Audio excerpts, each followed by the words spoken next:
Assalamualaikum dear students, I am Miss Saima Parvez Ahmed here, and today I am going to explain you about the chapter from your book, which is Plant Kingdom or Kingdom Plantae. So we are going to start it. Okay, when we are going to start to explain about the plant kingdom, we must have to know about the exact definition of plants. What are plants? Plants are chlorophyllous, autotrophic, photosynthetic living organism having a cell wall. Chlorophylls की जब हम बात करते हैं, we all have know plants having a green pigment which is called chlorophyll. उसी chlorophyll की वजह से प्लांट जो है फोटोसिंथेसिस के प्रोसेस को प्रोसीड करते हैं to prepare their food, and क्योंकि वो अपना फूड खुद प्रिपेयर कर सकते हैं, that's why they are called autotrophic. रही बात सेल वॉल की, तो प्लांट्स और एनिमल सेल का मेन डिफरेंस यही है कि एनिमल सेल्स में सेल वॉल नहीं होती, जबकि प्लांट सेल में सेल वॉल होती है. So the exact definition of plants are chlorophyllous, autotrophic, photosynthetic living organism having a cell wall. जब हम डिवीजन की बात करते हैं, plant kingdom divided into two groups, bryophytes and tracheophytes. This division based on the presence and absence of vascular bundles. What are vascular bundles? Xylem and phloems. These are the vascular bundles. Xylem का काम क्या है? Xylem conduct water and mineral from roots to the upper part of the plant, and phloem carry the food material which plant produce by the process of photosynthesis and transport to other part of a plant.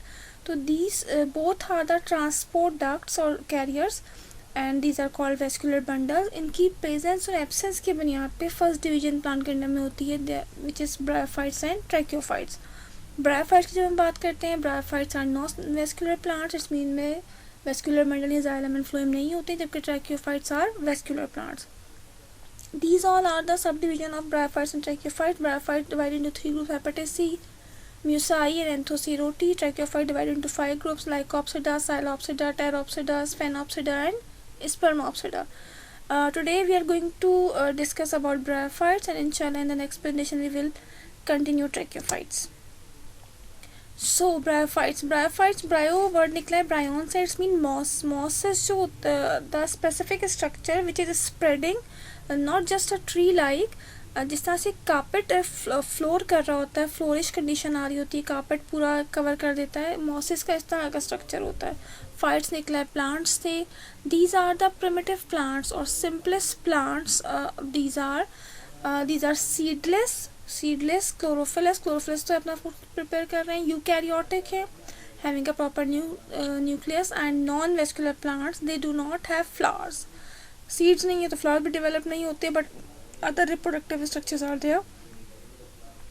Divided into three groups: Hepaticae, liverworts, mosses and Anthocerotae, hornworts भी कहते हैं. हेपेटासी को लिवरवर्ट्स क्यों कहते हैं कि इनका जो गैमेटोफाइट्स या बेसिक स्ट्रक्चर होता है वो बिल्कुल लिवर की तरह होता है. इसकी मेन एग्जांपल मार्केंशिया है, जिसका मैंने स्ट्रक्चर यहाँ शो कर दिया है. मार्केंशिया का अगर आप बेसिक थैलस देखें, बिल्कुल जो है liver type structure lobes produce कर रहा होता है, that's why it is called liverworts. Marchantia का फीमेल और मेल प्लांट अलग अलग होता है. मेल प्लांट की स्टॉक एंथ्रीडियोफोर कहलाती है, फीमेल प्लांट की स्टॉक आर्चिगोनियोफोर कहलाती है.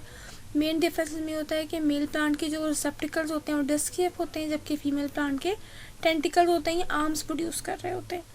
ब्रायोफाइट्स को डिवाइड कर देते हैं three part. It is differentiated into all the bryophytes, not only the Hepaticae. Either Hepataceae, Mosses, and Anthocerote. These all are plant divided into three body parts, which are rhizoids, stems, and leaves.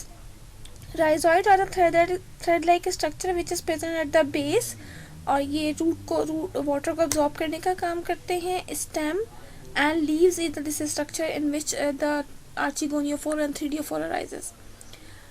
So the major classes of bryophytes are Hepataceae, Mosses, and Anthocerote. These are the very unique reproductive structure. हम इसलिए कह रहे होते हैं कि आमतौर पे हम गैमीट्स फॉर्मेशन देख रहे होते हैं कि इनके रिप्रोडक्टिव स्ट्रक्चर दूसरे प्लांट से डिफरेंट होते हैं. बहुत बड़े बड़े ट्रीज नहीं होते इसके अंदर. These are the small plants और हर्ब्स पाई जा रही होती हैं इसमें. Okay, now we are going to discuss about the life cycle of bryophytes और मॉसेस. मॉसेस ही क्यों डिस्कस कर रहे हैं हम एंथोसेरोटी भी डिस्कस कर सकते हैं, Marchantia, but according to your syllabus we have to discuss about the mosses. Marchantia discuss in your practical work.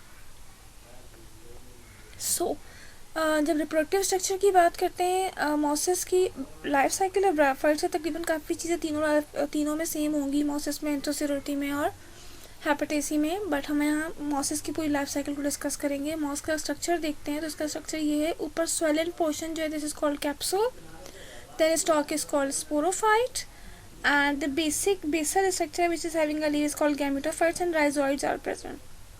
Stem and leaf are combined which is called gametophyte. Capsule और सीटा हम उसको मिला के ही कह रहे हैं।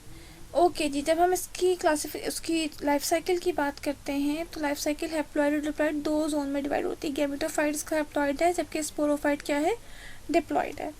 Life cycle start when the mature plant produces spores, क्योंकि स्पोरोफाइट डिप्लॉइड है, स्पोर्स प्रोड्यूस करेगा। स्पोरेंजियम कैप्सूल जो ये ऊपर का है कैप्सूल कहलाता है, जिसमें स्पोर्स होते हैं। At maturation after meiosis spores are release in the air, and after some time when they have a favorable condition they increase or germinate the cells which are called protonema, यानी spores germinate करके जो rhizoid type structure generate करेंगे this is called protonema. Initial germinated spore is called protonema, उसे rhizoid release होंगे और emerging gametophytes. Gametophyte मैंने आपसे यहाँ बताया था कि जो गैमेटोफाइट्स होता है वो लीफी होता है जबकि स्पोरोफाइट पे लीफ नहीं होते, right.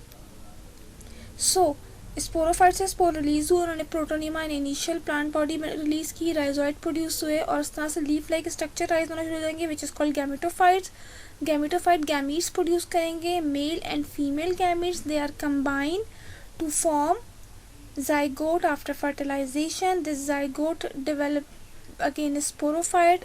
Sporophyte when germinate again release a spore and this life cycle is move on. Diploid phase कौन सा है इसके अंदर, स्पोरोफाइट का। हैप्लॉइड फेज कौन सा है इसके अंदर, गैमेटोफाइट का। यानी कि अगर मॉसिस की लाइफ साइकिल की बात करें, mosses diploid, sporophyte is diploid while the gametophyte is haploid. There are heteromorphic alternation of generation. Why it is heteromorphic? Hetero mean different. अगर आप स्पोरोफाइट और गैमेटोफाइट को देखें morphologically both are totally different, so that's why it is called heteromorphic alternation of generation. Alternation of generation हम किसे कहते हैं, जब दो जनरेशन ऑफ स्पोरोफाइट्स और गैमेटोफाइट। हेट्रोमॉर्फिक हम क्यों कह रहे हैं कि दोनों एक दूसरे से टोटली डिफरेंट है, that's why it is called heteromorphic alternation of generation, sorry, alternation of generation. Okay, जब इसकी बात करते हैं हम एंथ्रीडिया और आर्चिगोनिया, पहले ही बता चुकी हूँ। एंथ्रीडिया जो है वो मेल रिप्रोडक्टिव पार्ट है, आर्चिगोनिया जो है वो फीमेल रिप्रोडक्टिव पार्ट है। एंथ्रीडिया प्रोड्यूस करेगा स्पर्म्स और आर्चिगोनिया एग्स प्रोड्यूस करेंगे, फर्टिलाइजेशन के बाद जाइगोट प्रोड्यूस हो जाएगा। इस तरह से ब्रायोफाइट्स अपनी ये लाइफ साइकिल कंप्लीट करते हैं। Hope so you can understand it. If you have any kind of question you can ask. Thank you. इंशाल्लाह in the next class we will discuss about the tracheophytes. Thank you.